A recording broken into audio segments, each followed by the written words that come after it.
Tenford Kennels is situated in a multi-acre estate in the countryside of Staffordshire. It has been rescuing and rehabilitating both cats and dogs for the past 30 years and currently cares for around 70 animals.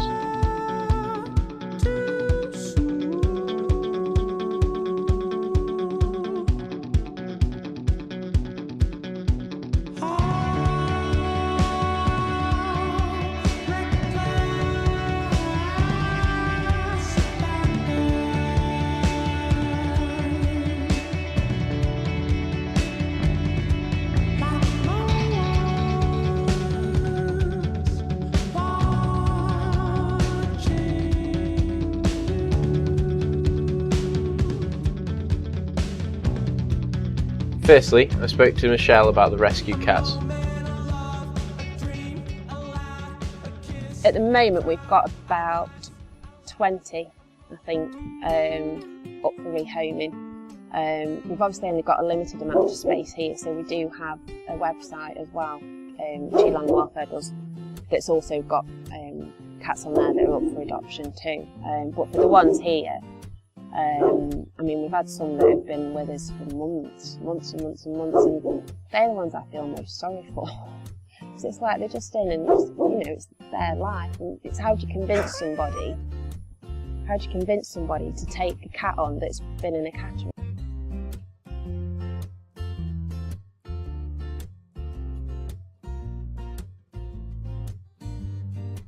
Ultimately, you are going to reach full capacity, and there's nothing you can do other than what you're doing at the minute.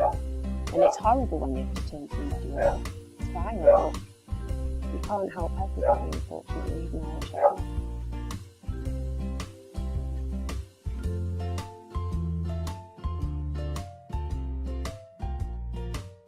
But when people come and look, and it's so difficult, and I don't know how people do it, but it's so difficult to come and have to choose. I mean, I'm alright because I get to see them all every day. I just have to take them all. Probably get divorced, but...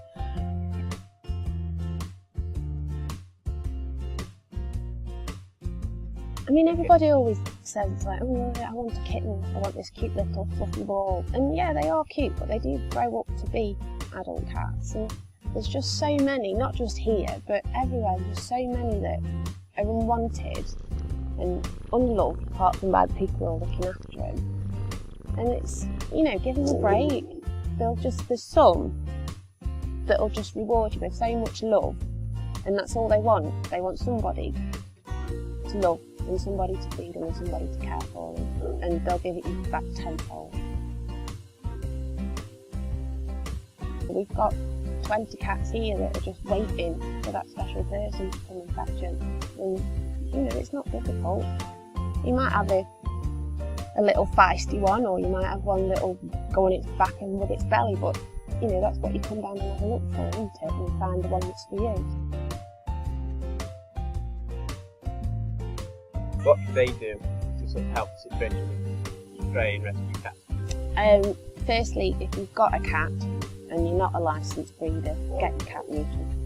Because there's just so many unwanted cats and kittens, and that's how half of ours come to us as well. And just go to your local shelter or your local cattery and do whatever you can, whether it's giving them food or toys, anything to make that cat's environment better and more fun, because you don't know how long they're going to be there. They might be there a week, they might be there 6 months. So anything that you can do, either donate money or your time, even just to go and sit and play with them, is just, anything like that is just amazing, and it makes such a difference to the cats, and it's what they want.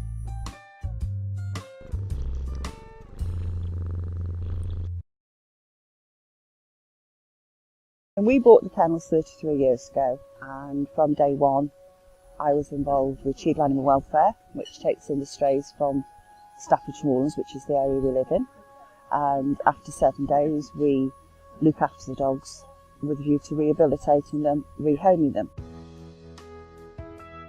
They come in from thousands of different circumstances.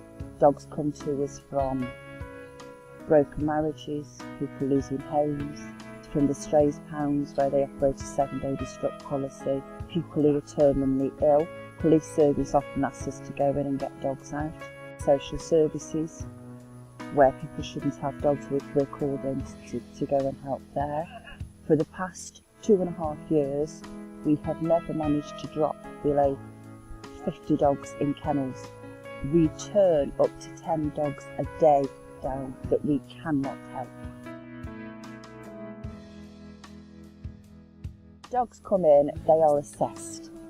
Some of the dogs are fine, they can just be rehomed. A lot of the dogs have got serious mental and physical issues.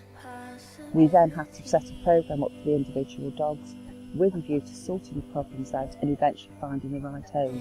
The right homes for some of them take a long time to find and sort out. But if we don't get homes, we can't help these dogs. We receive no funding from anywhere. Every single penny that we raise, we have to do. And if you think that we have to raise over £10,000 every month to just keep our heads above water, it is a living nightmare.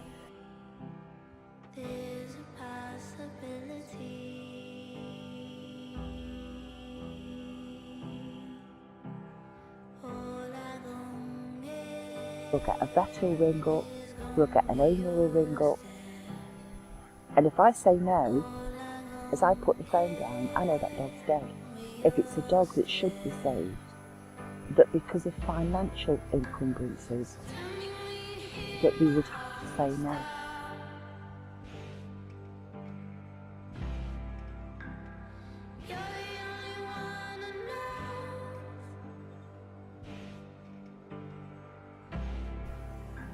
A lot of the dogs that we work with, we know eventually possibly may not be rehomed.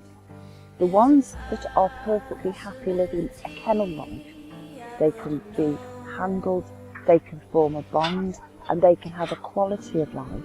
The occasional problem we have is that we have a dog, usually with mental problems, that is so traumatised and so completely abused that long term we have to call it quits. If you cannot provide that quality of life, and there is no way to provide that quality of life, then the cruelest thing you can have is a dog that is sitting in a concrete den and has no life, no bonding, no happiness, no stability. Then we will call it quits, because that's cruel to the dog. If you can't provide a life that that animal relates to and has a quality of, you are not rescuing a dog. Running a kennels really is. It's something that you do 7 days a week. My phone was still ringing at 10 o'clock last night, and I was still up at 5:30 this morning. But it's my life and how I've chosen to live it. And I suppose, yes, I do want to walk away sometimes, I really have. But it's a way of life. But I go in the kennels and you see these little faces that are wagging. You know, we've got a cattery that's full of stray cats, I've got rescue ponies on the field. And it's my way of paying back to them what they give to me. I don't run the kennel and see it as a business at all, which is possibly the wrong thing. But to me, after 30 years, you're with the dogs, and it's all about the rescue and how totally you become enmeshed with it. Not only with the animals, but also people who relate to the animals and find a little source of relief coming to the kennels. I don't do it on my own, obviously. I am really lucky in that the staff that work with the kennels and the volunteers that come in have the same mind. Without them, it wouldn't work. So at the end of the day, the common interest really is that we want to be with animals and we want to make the world a better place in our own small, tiny way. The main thing that everybody can do is to look at what's around them and what is happening with animals, all animals, and be positive about doing something about it.